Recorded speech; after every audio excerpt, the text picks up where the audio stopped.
Hello, and we're live. Eric, would you like to introduce us? Absolutely. Good afternoon, everybody. This is Eric Stafford from ISOOSI. Today, Tuesday, July 8th, 2014. And on today's ISOOSI Tuesday Hangout, we're going to be talking about making marketing fun. The best content, as we all know, is content that's engaging, makes people chuckle, makes them think a little bit. Why is it that some people and some companies have such a hard time creating content like this? Well, we've got a great panel here to discuss just that topic. We've got ISOOSI regulars Ammon Johns, old fart and well-respected ninja of the internet. We've got Bill Slawski as well. And we've also got Amy Harrison, one of the greatest comedians who isn't on the comedy circuit. Definitely someone to know. You can check her out at harrisonamy.com. We've also got Christopher Vogelmann, passionate about gamification and the use of fun in marketing. You can check him out on G Plus and other places as well. Should we go around the table, Ammon, and let everyone do a proper introduction? Yeah, absolutely. But let's start with our guests. Amy, please introduce yourself and tell us what you've been up to lately. All right, thank you. Yeah, so my name is Amy Harrison. I run harrisonamy.com, which has evolved over the last 6 years from copywriting, sales writing, marketing copy, now through more to workshops. So teaching bigger businesses what it means to write content that people actually want to read, which is a lot of fun. A lot of big businesses are still at the beginning stages of that. So it's really nice to go in there and teach them what it means to write a blog, how to write a catchy headline, and seeing them evolve and get their head around engaging content. And so that's the product that I'm mostly focusing on now, the service that I offer, and part of promoting that over the last year and a half has been creating Amy TV videos, which are they're kind of sketch show based videos that sort of teach people about the ideas of writing content and content marketing. They've kind of overshadowed all your previous work to an extent, haven't they? They've just gone huge. They've definitely built they've had the most momentum of any kind of content marketing that I've done. I mean, I think I'm up to about 25 videos now, and as much as I wanted it to be, it wasn't an overnight success. You know, I thought, you know, this video is going to go viral. It's got everything that it needs. It didn't. None of them have ever really gone viral, but they're building this really nice momentum. They're getting some great engagement, and they've created opportunities for me. They've attracted clients to me, so they're doing what I want them to do. They're behaving well. It's good. Excellent. Christopher, say hello and tell us what you've been up to lately. Hello, famous Dr. Christopher Vogelmann, occasional patient, maybe 3 or 4 hours a month, but I'm working hard at the startup for Epic Win Systems, and we're focused on gamification, in particular focused upon creating emotional engagement, loyalty, and increased revenue for all of our customers. And I'm assembling a team right now, everything from coders to strategists, and it's a very exciting time right now before we roll out our platform, most likely at the end of 2014 or in the first quarter of 2015. Excellent, excellent. Bill, yes. Jump in and say hello. Let me join you. Hold on a second. Until your window's open.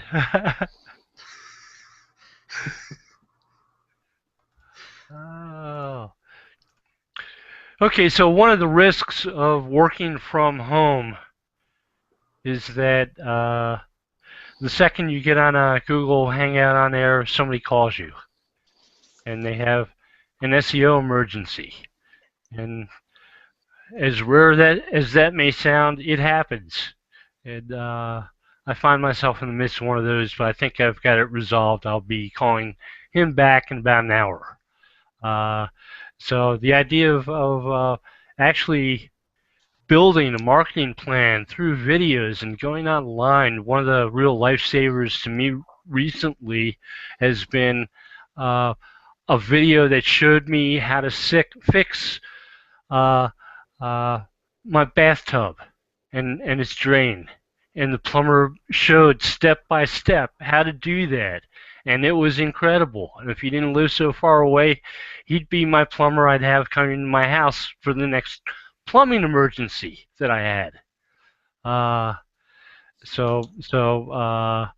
videos on the web can be an incredible thing. The next time you have a broken doorknob or a broken drainage plug in your bathtub, or when you want to learn how to write copy. Or do anything, right? I mean, I've got a 12-year-old daughter who is way into do-it-yourself videos right now. How to make cork boards, how to make hair ties, hair pieces, wallets out of duct tape, right? I mean, I guess before we can talk about how to make content fun and engaging, we have to talk about how to make content, period. And I think maybe, for people like those of us on the panel who have somewhat of a personality, maybe a bit more outgoing and engaging, it may be a bit easier for us. Do you guys have any tips for people just in general on creating content for people that may think, hey, I'm not really very outgoing, I don't have a lot to say, I don't have a whole ton of personality, I'm a bit more quiet and reserved. Anyone have any tips that we want to share with people about just how to get started creating content? Well, Google, go ahead. No, it's okay. What you have to say is probably much more important than what I was going to add. Oh, well, if you insist. No, all I was going to say is one way that someone put it to me once was, and I found this a lot working with business owners and creating content, is usually that they're quite shy and they don't necessarily want to be the feature of their content, and that's fine, because what you can do is, rather than have the spotlight on yourself, have that on your customer. When I talk to people, if I'm writing sales copy about their business, once I start asking them, okay, so what problems do your customers have? What questions do they have? What are they struggling with? They come alive. They don't feel that pressure to start talking in marketing speak about their business, and it flows. And that's where you want to start, because if you're in business, you're in service, you're helping people, and that's an exciting thing to talk about. So, whether you're making a video teaching people how to fix their bath or fix a doorknob, the focus isn't necessarily on you doing it in your personality, but on the problem that you're fixing. And, list the top 10 questions that you get asked mostly, and I bet it'll be easy for you to think of 10 blog posts or 10 quick tutorials that, takes that pressure off you thinking the video has to be all about you. Yeah, absolutely. Awesome. Christopher. Anyone else? Well, in terms of creating content, I think the most important thing, or I should say the easiest thing, has been creating videos. And because that type of content, you can derive PDFs, you can create podcasts, you can do any number of different things. And I think, as Amy was mentioning, just getting people to talk about what their business is, what their likes, their dislikes, can open them up to communicating with you the particular things that they resonate with and perhaps will resonate with their customers. I love that. Yeah, we know a girl named Heather Vale who calls herself the Unwrapper, and she unwraps people in these interviews that she does, and she's quite outgoing and gregarious, but even if she weren't, she can interview a load of different people. The way you described her then. That's a different Heather. Here we go now. The dance of 1,000 veils, 1,000 marketing veils. Here we go. That's a different Heather, and I'd appreciate you not talking about that. No, you got to hide those credit card statements, Eric. You got to hide those credit cards. Yeah. I guess the point I'm trying to make is, I know there was a time where for me it was much easier for me to talk because I'm by nature a talker, and so you can find software like Dragon Dictate, right? Dragon Naturally Speak, and you can just start talking, and it will dictate or transcribe everything that you say. And as Chris had mentioned, once you've got some content, it's very easy to repurpose it. And so if maybe you have a face like Ammon's and you're not really comfortable on video, you'd rather do blog posts or engage in written word, or if you are comfortable on video and you look handsome and rugged like myself, you may want to do videos, right? Or if you're charming and beautiful like Amy, video may be the right platform for you. But either way, I think we all agree it comes down to content. You have to be creating content before you can even consider making it fun and engaging. Yeah, but I do sorry. Oh no, I was just going to say the interesting thing there that you're saying about doing interviews and video and having the personality is, particularly with interviews, is that my tendency is to write.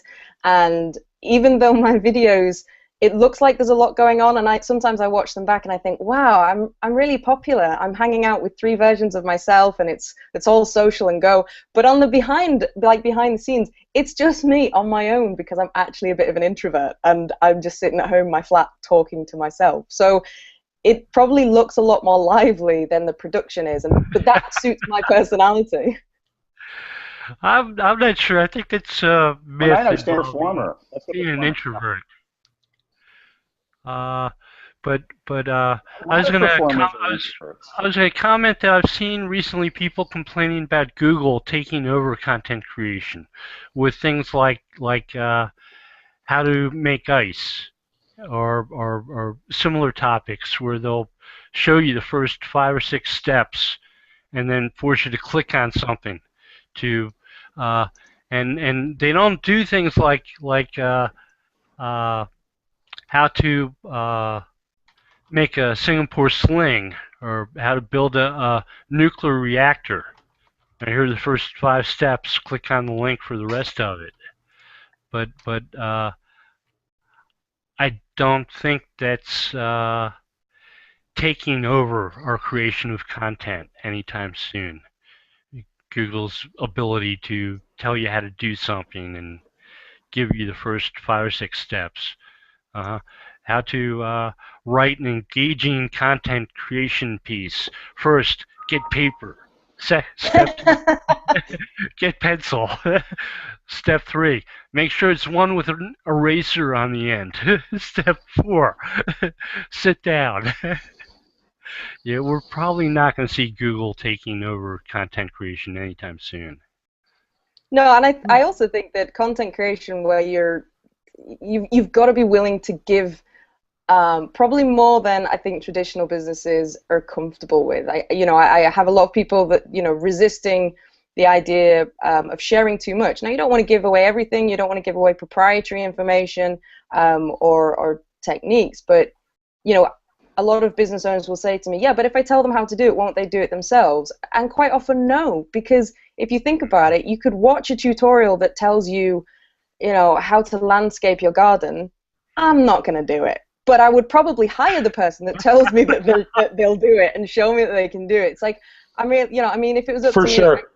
I read recipes. I don't really want to cook them. I would like to hire the chef to cook for me, But seriously, a lot of people they because of the research that they do online, they just want to see that you know how to do what it is that you're saying you can do. Yeah. And then you can become the trusted expert. Exactly. Yeah, we when we meet with clients all the time, a lot of our sort of strategy going into meetings is we're just going to tell them exactly what to do and exactly how to do it, and they're busy. They've got other stuff to do. They don't want to become SEO geniuses or conversion experts or pixel pushers. They, it's like you had said, Amy. They just want to know that we know it. So we'll give them the entire plan. We're like, here you go, oomph, take this, just go and do this, and they're like, well, maybe we could just hire you guys to do it. Well, and that's the rise in popularity of the done-for-you solution. Mm-hmm. I like clients who own chains of hardware stores or contractors or whatever, and suggest to them that they bring do-it-yourself projects to their web page to get their clients to build stuff, and give them a chance to ask and answer questions about how you would go about doing certain things. A lot of times the people they're talking to may be overwhelmed with some of the technical aspects of it, but that's the kind of thing that will help convince them to hire those people to do it with them or do it for them. Yeah. I mean, this all fits in a lot more. Isn't it the dirty little secret of internet marketing? So it fits in much more with Christopher's current position, because you wouldn't want to be doing this as a chiropractor, would you? No. Here's a video of me. Go ahead and do your own chiropractor. Press this vertebrae, twist here, get just the right angle. Oh, here's one I did earlier. There's kind of two opposite sides to this equation as we talk about content, and as you guys are discussing it, I'm thinking about over on this side where there's people maybe like Amy, who have started a personality-driven platform, like a television channel, basically, a series of videos, right? And I think about Shay Carl, this YouTube channel that my kids used to absolutely adore, and it's just this random guy with 3 kids talking about his life. It's incredibly stupid. I mean, but it's engaging, and it's fun, and it's interesting, and he's kind of exposing a little piece of his life and allowing you in, right? And then on the other side of that coin, I kind of see the more corporate side of this, where there's companies like Quicken Loans who have blogs that are really just kind of curating content that would appeal to their audience of people who may eventually want a loan, right? So they're doing things like top 10 cities in America to live in, and they've just kind of got this curated blog with a lot of sort of snarky, fun, interesting, sort of curated content. And I think that works on a corporate level, right? And the person that pops to my mind as you guys are talking is Flo, the insurance lady. I know that a good hunk of our panel here is from the UK, but she's just so snarky and funny and fun. You either love that lady or you hate her, but she's driving a corporation, a very corporate corporation, right? And so I think that kind of starts to dovetail into what you guys are talking about in terms of just personality and gamification and being engaging and interesting. We've arisen to a point where we want to be entertained while we get information. So I think you see the rise of the infotainer. Yeah, I can see that, and I think there's a real. I love to see businesses that do it well, and I think that some of the bigger businesses that have created really interesting, humorous content. If you look, it dovetails the benefits of the product. Sorry, I'm getting an echo here. We have that echo again. It's the Google L. People always blame the Google Elves. Oh, it's gone. Okay. Fantastic. So for an example, like the Old Spice campaign, they were very short, very funny videos, but it was all about the manliness. It was, what was the thing? It was the man your man could smell like, and it wasn't just, hey, let's do some funny kind of skit and we'll try and squeeze it into and then we'll show our product at the end. It was strategic and deliberate. What's one of the benefits that we want people to talk about? Right, how manly can we make this man? And by using Old Spice, that's going to make that happen. Of course it is. And I think that's one of the reasons why those kind of campaigns work really well, is because it focuses on the problem that it solves or the benefits that they have.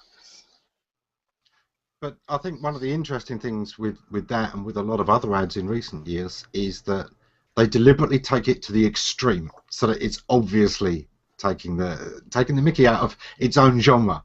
For years there were these genuine things that were, make yourself cooler by using our product, and now it's, here's how ridiculous our advertising can be in what was. And that's what you need to do that to cut through the consumer noise. The noise, yeah. People relate to that. People relate to that. Yep. Definitely. I mean, funnily enough, I was thinking. Go ahead, Amy. Oh no, sorry. I was just with them. Talking about how we've had all these advertising that have been so serious and how great our products are. I love looking at these adverts that are still serious. And one of my, I don't even know if you'll be able to see this on the camera. This is for a watch. Can you see that? And it's a guy and his son, and they're baking. And they're baking in the most pristine sweaters ever. And it's for a watch. It's one of those ones where you never actually own this watch. You look after it for the next generation. So they're wearing their watches, and you just think, that's never going to happen. That is going to be carnage. There's just going to be flour and tears and stains. Like 5 minutes after this photo shoot. It's going to be baked into a biscuit like a New Orleans king cake. Exactly. Right. I don't want to cook. I want to play on the Xbox. Yeah, exactly. Right. And that's like the sex pills.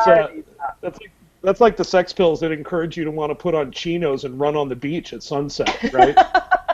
No, bathtubs. You have to sit holding hands in bathtubs, adjacent bathtubs. Right, or the rocking chair on the front porch. Yep. Yeah, or any perfume advert. I still don't understand those. Or a motor oil advert that's written in the style of a perfume. Yeah. Exactly. We get very, very, very arty there. So this is one of the major reasons for bringing the content, into the entertaining part is because we all know there's more and more content. Every minute there is more content. You're getting, you know, hundreds of hours of video uploaded to YouTube per day.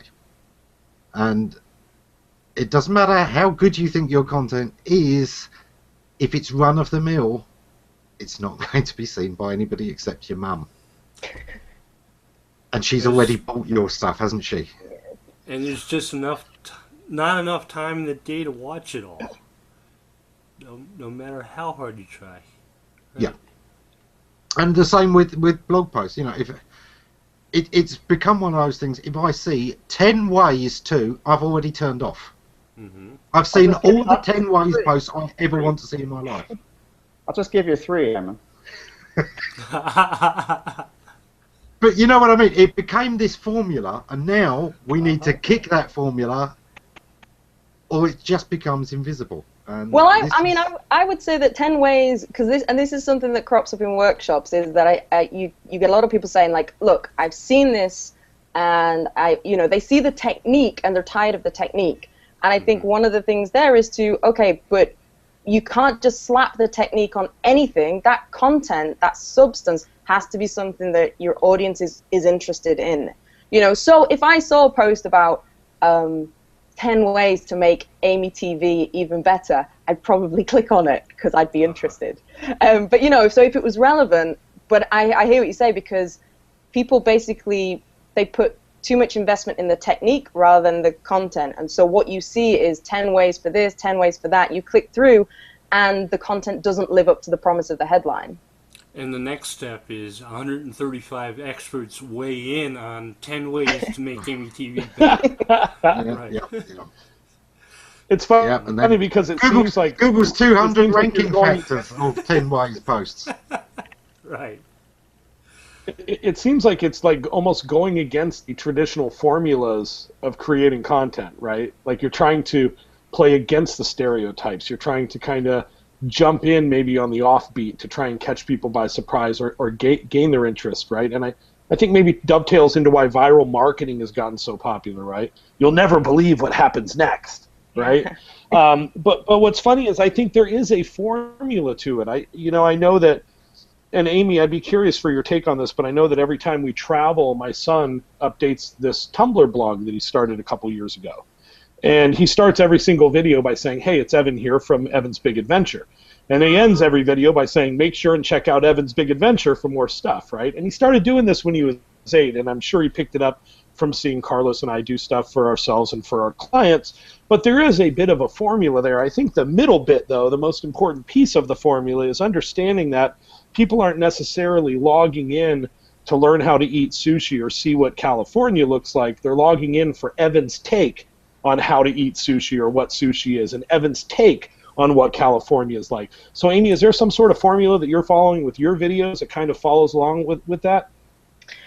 I would love to say that consciously that there is, and I think your son sounds incredibly smart, and I would like his number for how I can improve my videos, because he's obviously got that consistency of this is what it is and this is how it ends, and it's a bit like, I think your ending and your beginning are very important. I don't know if it was, I think it was Keith Moon that said basically in a song, if you end right and if you start right, you end right. No one really cares too much about what goes on in the middle, particularly for live music. As long as it starts tight, ends tight, people will be pretty happy with it. And I think there's definitely something to be said there, because that's where you're going to get the most attention. At the beginning, that's where people are the most choosy. Do I want to continue here? So this is why you'll see on YouTube, and this is something that I'm still experimenting with, different openings. How do I get that within a couple of seconds? And then at the ending, how can I build, because if people watch it through to the end, they're interested, you've got their attention. So what you want to do is you want to build that momentum onto the next video. Something that I've seen people, and this is something which I'm starting to experiment with, is to have a comments gallery. So in the last video that I did, I picked out, people who left comments and put them up on the screen and gave them a little shout out, and then asked for more comments to feature for next week's video. And that worked really well for engagement. And it wasn't sort of, I'll do this and then they will all share my video. It was just, wow, these people have commented. I would like to involve them because it feels more like, I want it to feel more like there's a community around these videos rather than it's just me talking to them. Yeah, I love that. I think that's brilliant. There was a YouTube channel that my wife and I used to watch with the kids for a while, and he would end every episode by saying, "All right, everyone, what's that smell?" And then he would post several people's comments the following week, like their answer to the question, right? It's a great way to keep people coming back. Really, really good stuff. Yeah, yeah. Well, we've had our audience chipping in.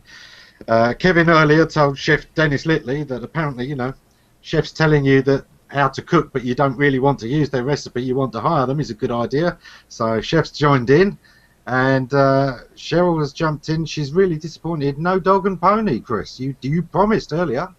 Yeah, well, Nazim was the one who pinged me from Milan, and he asked me, am I ready for my dog and pony show? And I said that I only have 2 cats here, that I'd have to make a special trip to the pet shop. So I'm sorry, Cheryl, that just didn't work out.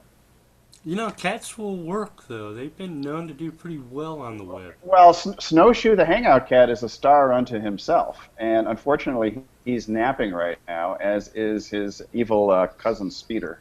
So I'm catless. So. Yeah, obviously what you've got to do is train Snowshoe to start baking with you so that you can sell watches. Yeah, well, that and I need to start learning how to herd cats. I have to go on the record here and just state that ISOOSI loves Snowshoe the Hangout Cat. What's that?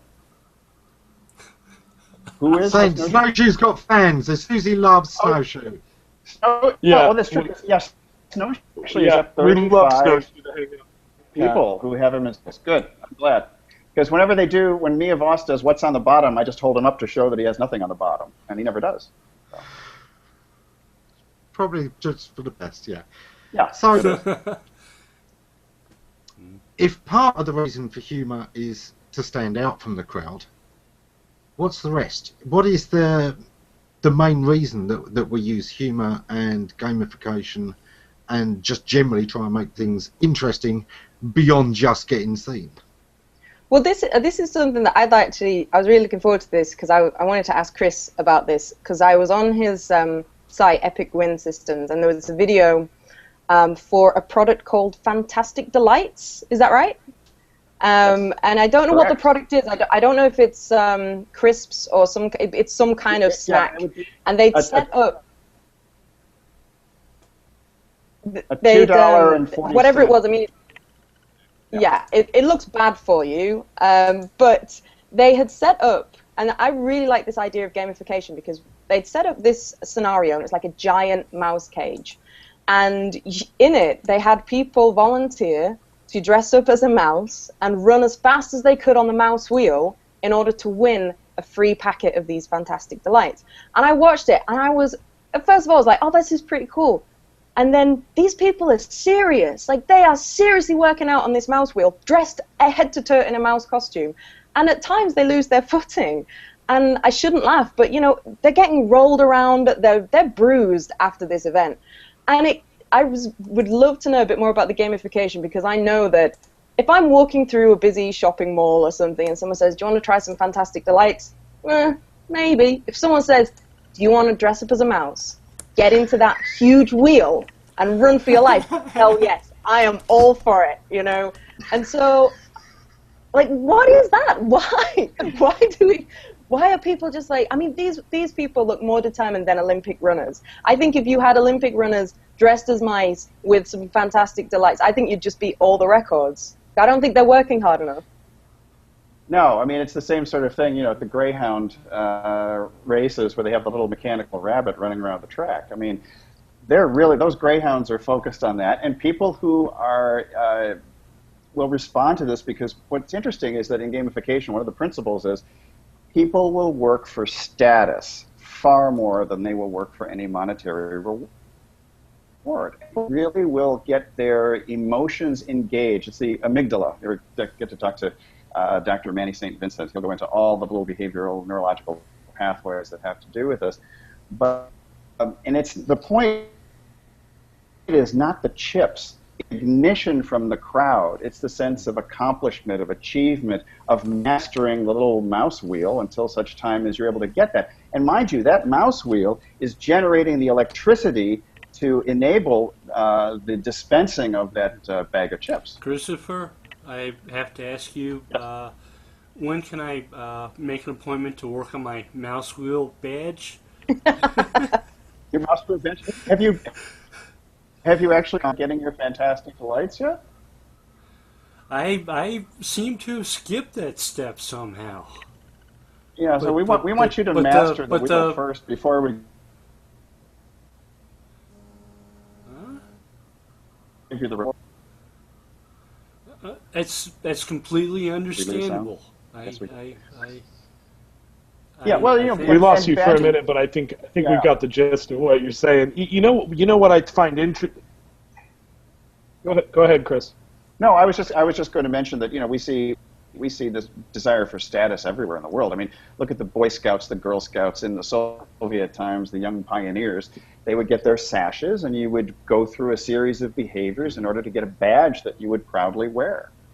People like to trade the pins, for example, athletes fix the pins from all the different companies. That's another aspect of gamification. So people want to make an emotional connection. They want status. They want to feed that emotional beast that actually winds up making all the decisions anyway. You can talk content until you're blue in the face, but the bottom line is we little pellet dispenser to get what we want, and then often use our reasoning mind to justify our purchase.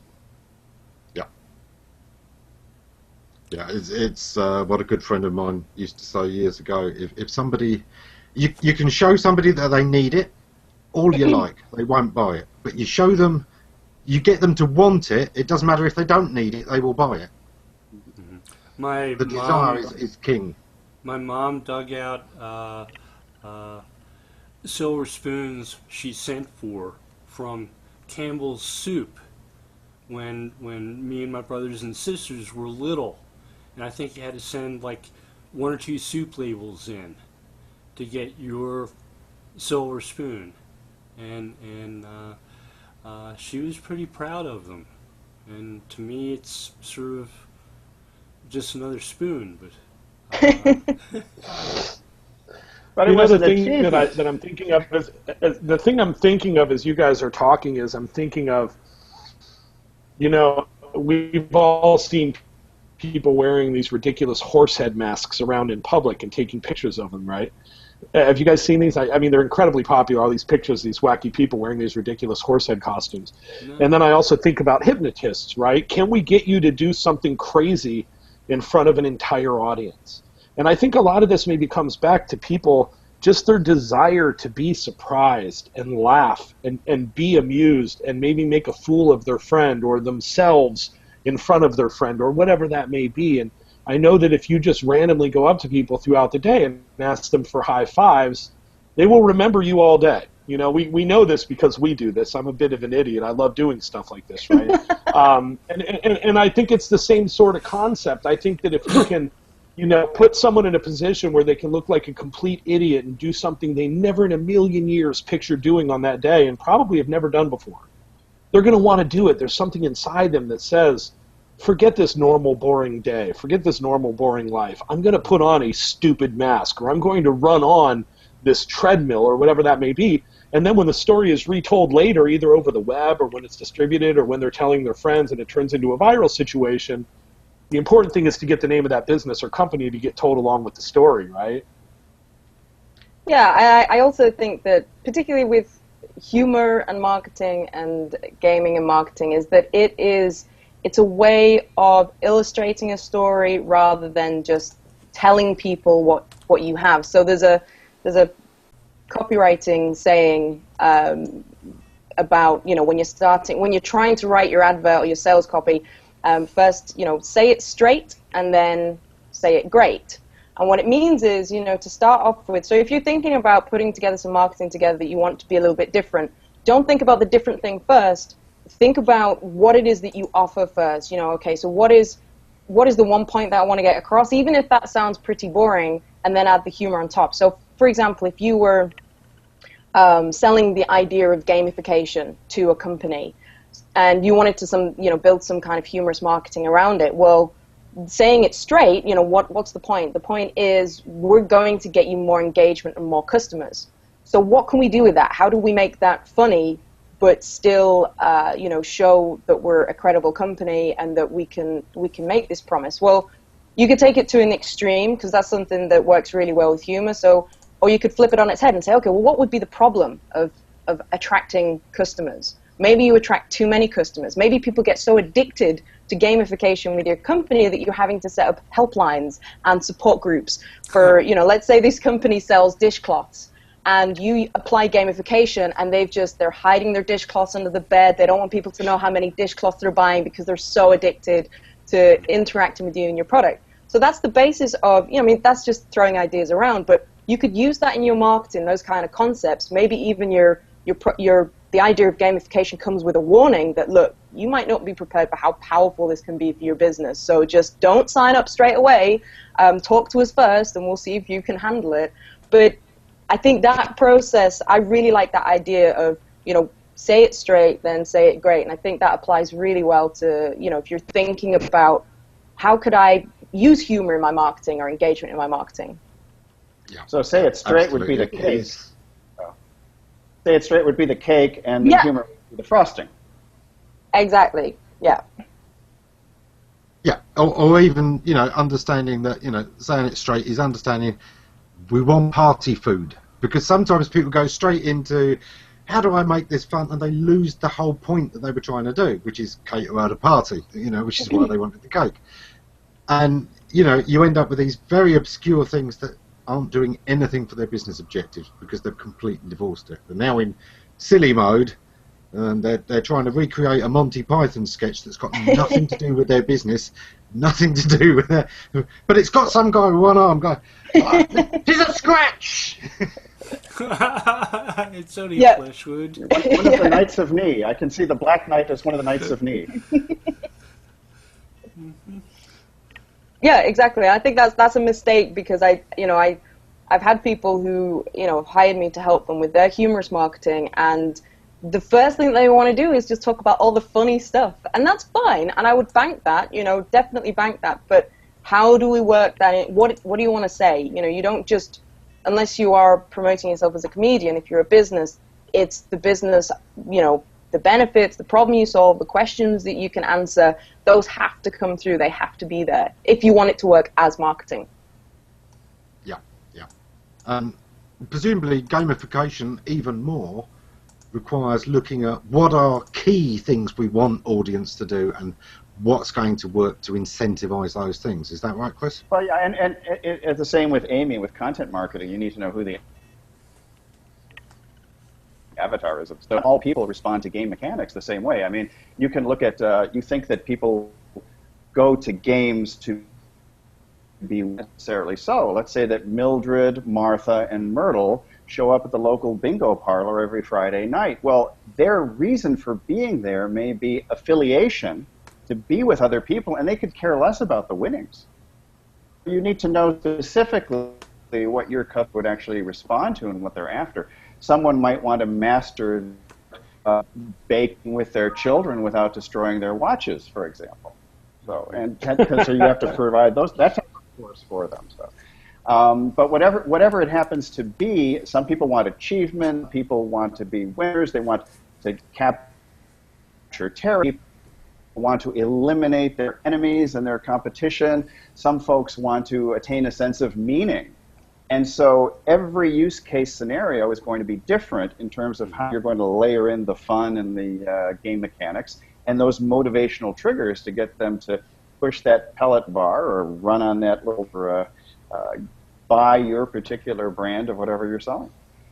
I love what both of you guys are saying. Sorry, Ammon, but I think it's so important what you guys are saying. We go into meetings with people all the time, and they're like, you know what? Justin Bieber's hot. Let's do something with that. They're like, everyone's all about YOLO. Let's do a YOLO thing. And I think that's just totally the wrong approach. I love what you had said, Amy, about... It's imitation. Yeah, You're yeah. imitating other things that are cool and current. Yeah, instead of creating something that's going to be the next. Yeah, that's right. I think what Cool you thing. guys are both saying is just so incredibly important. You know, I love it, Amy.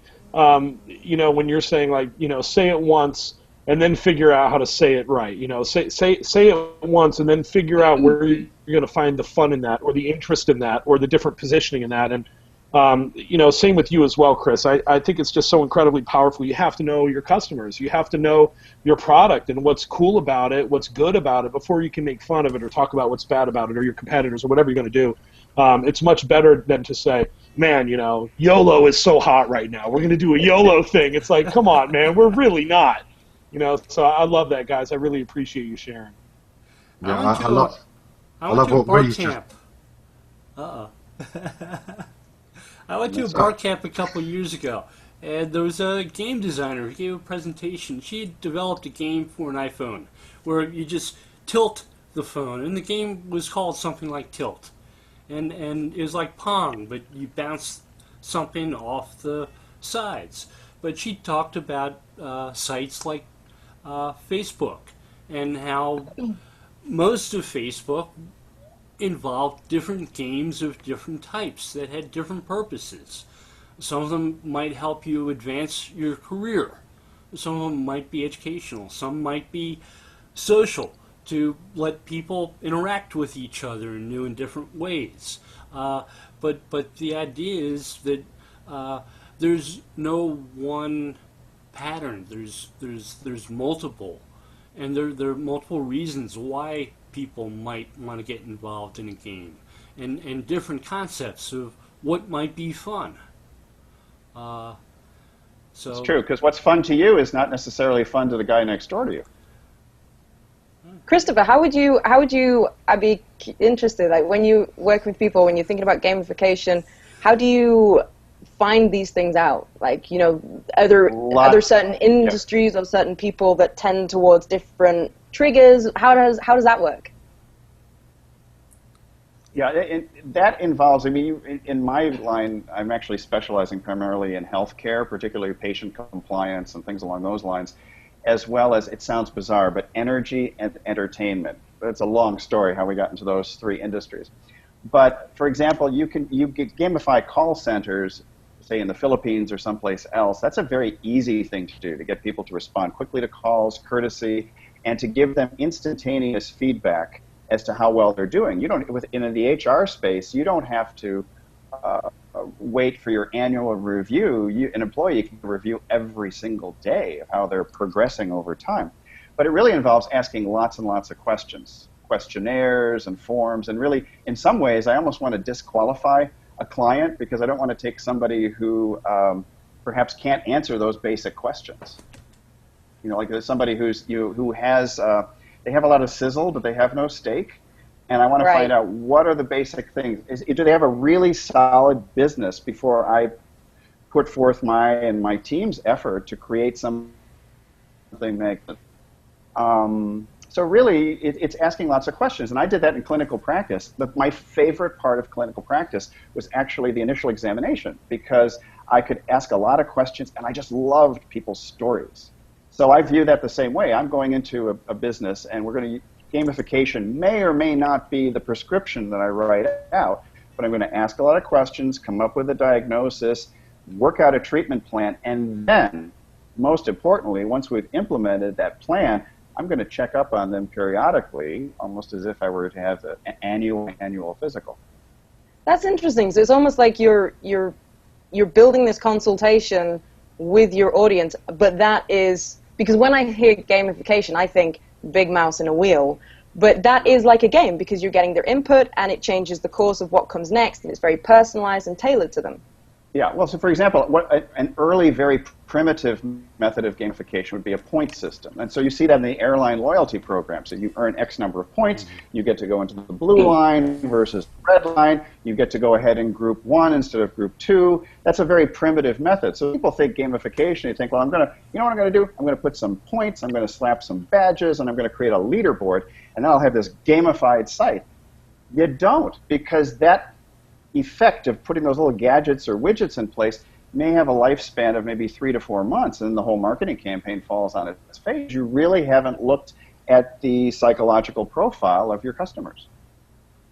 That's interesting. Yeah, that's great stuff. That's really, really good. So, I've got so many thoughts going through my head about all the different things that we're talking about today, and I guess it all comes down to this. Guys, you all seem very, very clued in. Where would you start if you didn't really know much about this and you were, say, the marketing director for a rather big company or even a small business?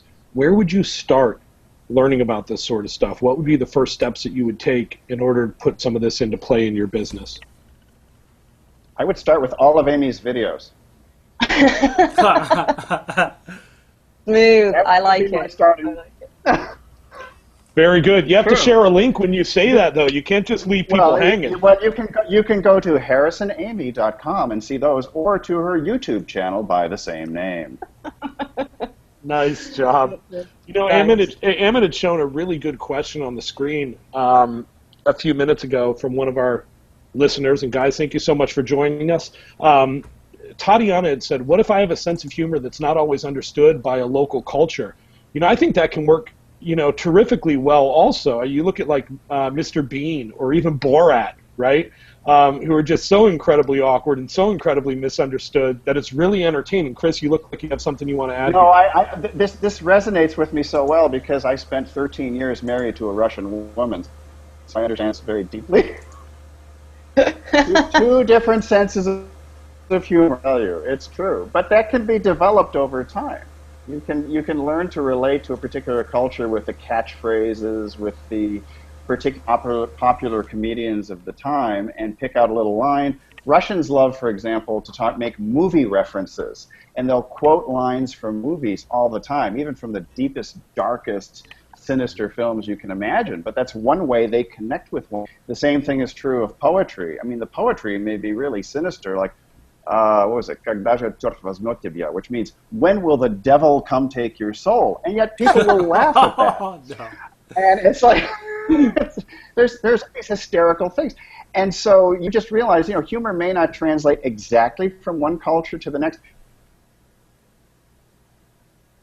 but it can be incredibly charming and engaging. I remember my former spouse was refining her level of English, and I just found it so funny. She was talking about the firefighters. And she meant firefighters, but the fact that they were expelling gas was just hysterical to me. So, yeah. I think, though, this is almost coming back. I mean, those were a couple of great examples of Mr. Bean and Borat. Those aren't actually other cultures. Those are designed specifically for the English market, who are so bad at dealing with other cultures. We are a nation of people who believe that if somebody doesn't speak English, you can make them by talking very slowly and loudly. Yeah, right. Yeah, I do think that it's a great example, though, of branding. It's a great example of finding. It's like the caricature artists at the fair or at the mall, right? They're either going to give you huge teeth or huge ears or huge eyes or, in my case, huge head, whatever it may be, right? But you're gonna basically exaggerate something, and it's so exaggerated and over the top that people can't help but either get pulled into it, or even if they see what's going on, laugh at it, because it really just is so engaging and funny. I think that's interesting, because obviously one of the key selling points of Mr. Bean and why it's so widely exposed is because there's no language. It's primarily sort of miming, but. And I found this because I spent a lot of time running content workshops, so nothing to do with humor, but content workshops around Europe where they're learning in English. I'm teaching in English, but then they're taking that to writing in their home languages, and this always comes up. It's like, because we'll look at certain phrases and certain words, and they'll say that won't. If I translate that, that's not going to work in my culture. And it's kind of, you have to say, okay, but that's just the end technique. So forget the sentence, look for the principle underneath it. And I think that's the same with humor, because the execution might be slightly different with cultures, but the principle is usually, it's it's similar in that there's going to be some kind of violation of the norm, you know, because that's what makes us laugh. Some kind of benign violation, like a safe violation. So it might just be that in different cultures they have different norms, you know, and you need to explore that and then look at, well, how do I violate that? How do I turn it on its head or make it absurd in a way that there is going to understand, it's going to make sense to them? Well, I think you're a great example of this, Amy. I mean, I don't know if you listening on the Hangout here today know this, but Amy's actually from Cleveland, so all the talk about her flat and about being English, she's made all of that up. She's actually sitting in a little apartment in Cleveland right now. Yeah, busted. It's a great accent, though. This isn't my real accent. I just do it to get on interviews. I just do it so that Americans will interview me, because if you talk like this, you sound sort of like you know what you're talking about and slightly patronizing and evil, like a Bond villain. If you were a little bit more to the west, though, you could be a hobbit. Yeah, or a pirate. Or a hobbit pirate. Yeah. You know, all joking aside, you guys bring up a really good point, because people do have these sort of predispositions towards different people, different accents, different cultures. And I know that when Carlos and I, when we first started working together, we would go into meetings, and I would be the big, silly, fun, creative guy, and Carlos would be there in his suit with his Union Jack cufflinks and his accent, and people would be like, wow, you know, I mean, he's not playing anyone other than himself, right? But he's got the accent, and there's just some credibility that kind of comes along with that in a lot of situations like that. So you do know you've just made the two of you sound like Pinky and the Brain. Do you have Pinky and the Brain over there? Yeah, we do. I love Pinky and the Brain, actually. There you go. I mean, that's so funny. I'll have to tell him that. He'll get a kick out of that. So, guys, we've reached about the top of the hour. Again, thanks for joining us on another fine Tuesday ISOOSI Hangout. Any final thoughts you guys want to share as we wrap things up? Let's go around and start with you, Amy, shall we? Well, yeah, all I would say is I think there's so much potential in using humor in marketing, and I think that people feel it's more of a mysterious art than it necessarily is. And I think, you know, if you're tempted, try something, but you don't have to go all in, because I think people are worried if they share humor, if that gets rejected, then people are rejecting themselves. So you could start off with something small, like just start sharing content that you find funny, see how it goes down. And, you know, that's a real easy way to dip your toes into, you know, being associated with a sort of humorous personality. And I really love that. Say it straight, then say it great. You know, think of what it is what do I want to say? What's the point I want to make? How can I play around with that to maybe make it stand out and sound different to what everyone else is saying? We've got a quick last question here that I think is really worthwhile bringing in. And what about using visual humor to connect with an audience that doesn't speak the language? I'm a big one in favour of this. Visual gags and things really, really work very, very well there. There's a reason that despite all of the great comedians in this country, Mr. Bean and Benny Hill were two of the biggest globally, because that humour was so visual it translates, and visual humour really, really does very, very well. Even if all you're doing is dressing up as Donald Trump and playing a board game with yourself. It's a shortcut to a laugh. What can I say? Christopher. Well, I would say that, you know, it's very important that you begin with the end in mind, and so in gamification you need to know the victory business itself, and then you need to look at the motivational triggers that you really want to layer into any sort of a business. Not all game mechanics work in all situations, and so I would also caution people that using game elements can be very addicting, very powerful, and you need to use these principles and game mechanics for good rather than evil. Even if you're British. Even if you're British. I'm sure we're allowed to exactly. do evil. Actually, particularly if you're a British villain.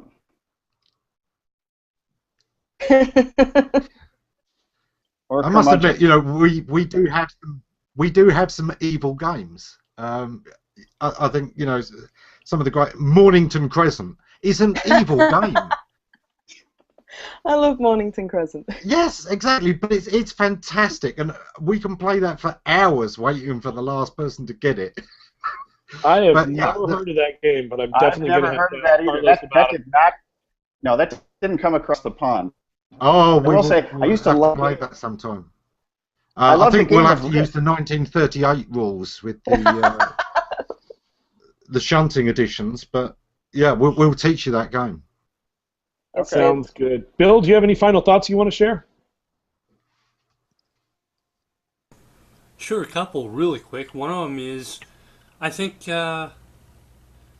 humor can be a minefield, and jokes that you think are funny may not necessarily seem funny to other people, and can be things that can be reputation killers sometimes. So you've got to be careful when you delve into humor. The second point, yeah, some of the best American comedians were silent comedians. Buster Keaton, for instance, Charlie Chaplin. They did things that were based purely on visual impacts. The third is there's an NFL football player who's a rookie, or was a rookie last year, who learned all his English from action movies. Now, this guy's 6'8", 380 pounds, and he looks at you, points at you, and says in an Arnold Schwarzenegger type voice, "I will crush you." And the guys on the field fall over laughing when he does. So, be careful if you're going to be funny. Yeah. That's a great point. And be ready to apologize, I think. You know, if you do cross the line. I think part of it is setting up the expectation. You know, if people are expecting a very serious performance, sometimes you can put some humour in, and it's going to work really great. But most of the time, you need to start with a joke quite early to let them know, and pick something that you know is going to be funny to everybody. That sets the expectation, and they will then take the following jokes much better because they're expecting. Whereas if you suddenly launch into a really obscure one, people aren't going to be sure. You know, definitely do not start off with a deeply blue joke. Is that the voice of experience? Could be. But yeah, you know, be careful with what you're doing. But yeah, I think part of it is even great comedians know that not all of their jokes are funny. You don't always see how they're doing it, but you'll notice that certain comedians, they'll have some jokes they almost throw away, and others that they build, and you can see them cueing that punchline. The throwaways are the ones they're not sure about any particular audience getting. And if it doesn't work, it doesn't matter because they've already moved on to the next one. And the confidence carries it through. So, you know, that's one of the things when you're trying a bit of humour, try and know which are the universal jokes, which are, you know, going to work with almost everybody. Have one of those up the front, one of those at the end, and then you can have a few of those maybes in the middle and get away with it. Because as long as you started on a laugh and finished on a laugh, people will remember that it was a laugh. And I also think as well, just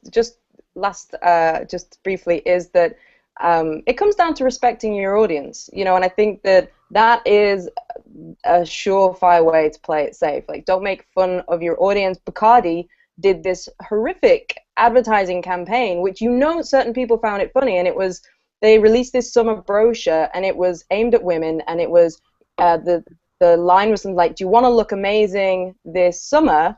Get the hottest accessory, which is an ugly girlfriend." And then they had profiles of 4 ugly girlfriends that you could take. And it's, you know, that bombed so badly because it was mean and it was offensive, but you know, somewhere in a room that's been cooked up and people have been laughing their asses off. You know, but it's blatantly disrespectful for the audience. And I think you can avoid a lot by just thinking, you know, would I say this to my customer's face? Yeah. How does that campaign beat a Justin Bieber YOLO campaign? That's what I want to know. How does that get greenlit? It's one of those things that Amy, one of the tips I've seen you give several times before is, if you're going to make somebody the butt of your jokes, either it should be the situation that they're trying to fix, i.e. the problem, that can be the butt of the joke, or yourself. Those are the two kind of safe ones. Anything else, be very, very careful, unless it's Justin Bieber, because everyone likes him. Yeah, exactly. Wow, guys. Leave them alone. Yeah. We're at the top of the hour, and so we will bring this to a close, guys. We want to thank you all very much for being a part of our panel today. Make sure to check out Amy on the web. Do we want to send people to the videos or just the website in general? Let's say harrisonamy.com. Harrisonamy.com. You can find Amy's website there. You also want to make sure and check out Chris, Epic Wind Systems, right, Chris? Make sure and check out epicwindsystems.com. Obviously, on behalf of Carlos and myself, Bill Slawski, Ammon Johns, we want to thank you for being a part of the ISOOSI community. If you need to know more about us, want to watch old Hangouts, check out our blog. That is isoosi.com. And if you would like Carlos and I to help you with your marketing, you can find us at isoosi.net. So thanks so much, everyone. We appreciate you, and we will see you next Tuesday.